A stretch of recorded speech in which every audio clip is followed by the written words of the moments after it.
C'est l'histoire d'une petite mouche qui habitait dans un nid dans un arbre.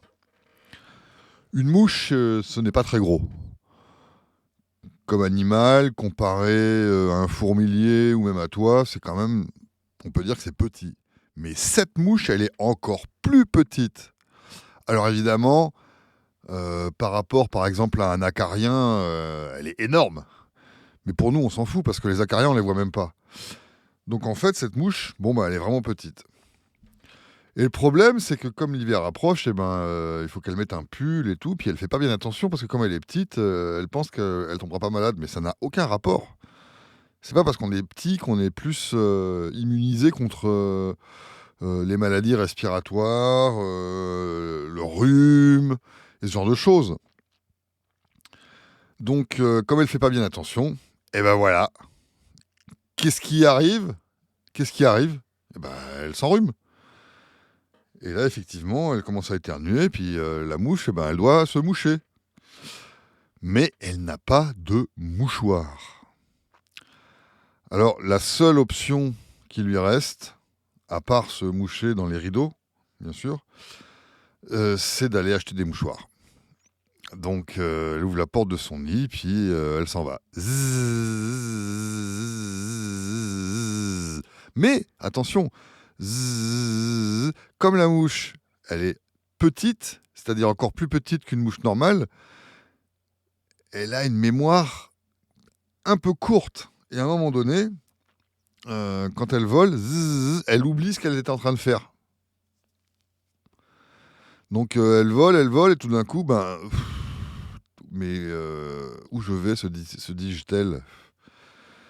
Alors elle réfléchit, elle trouve pas, et tout d'un coup, atchi, elle éternue, et il y a un gros, comment dire, une grosse bulle de morve qui sort. Et donc, ça la déséquilibre pendant son vol. Tu sais, c'est comme les fusées dans l'espace. Comment elles font, d'après toi, pour avancer? Comment qu'elles font, les fusées? Elles jettent du gaz par l'arrière. Et en contrepartie, ça les fait avancer. C'est normal. C'est c'est la physique quantique, en quelque sorte. Ou alors Archimède, pour ainsi dire. Mais sinon, quoi qu'il en coûte, la mouche, ça lui fait pareil. C'est-à-dire que, à cause de la morve, sa trajectoire se dévie. Et finalement, elle se retrouve dans un tourbillon. Et là, elle se rend compte qu'il y a d'autres mouches comme elle qui sont dans ce tourbillon. Et elles lui disent bonjour mouche, tout ça. Et finalement, la mouche, elle se rend compte qu'elle est dans un mouche-nado. C'est-à-dire un tourbillon de mouches qui se déplace dans la forêt. Et c'est un peu comme un gros bus pour mouches. C'est-à-dire que quand une mouche, elle voit là où elle voulait aller, par exemple, elle sort du mouche-nado et puis elle y va. Et puis après, le mouche-nado, il continue. Et ça permet aux mouches de se déplacer ensemble et de moins s'ennuyer comme ça et de se dire des trucs. Et aussi, si jamais il y a par exemple un prédateur qui vient, comme le ptérodactyle, quand il n'est pas bourré, comme elles sont plusieurs, elles se disent ce sera peut-être pas moi qui vais me faire bouffer. Elles se disent si je me mets là, peut-être qu'il ouvrira pas la bouche comme il faut et je pourrai pas. Bref. Donc la mouche, elle est dans le mouche-nado. Donc il tourne, le mouche-nado. C'est comme ça, il tourne et il se déplace dans la forêt. Et à un moment donné, qu'est-ce qu'elle voit, la mouche? Qu'est-ce qu'elle voit?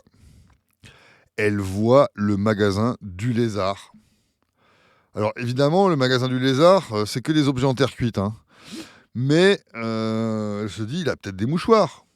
Pourquoi est-ce qu'un mouchoir en terre cuite, ça n'irait pas?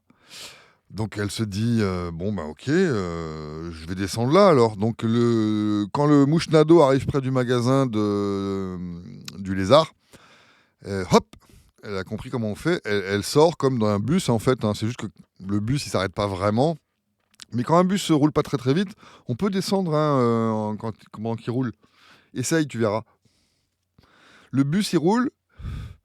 Et puis, à un moment donné, il roule un peu moins vite, tu ouvres la porte et tu descends. Tu verras, ça marche. Tu seras plus dans le bus après. Et ben là, c'est pareil. La mouche, elle sort du mouche-nado. Elle dit tiens, je suis arrivé au magasin du lézard et comme je me souviens maintenant que j'ai un rhume, je vais m'acheter ce fameux mouchoir en terre cuite. Alors elle arrive au magasin, ding dong, et elle volette un peu dans le magasin. Et là, le lézard, qu'est-ce qu'il voit? Il voit une mouche. Alors avec sa langue, il fait et il la mange.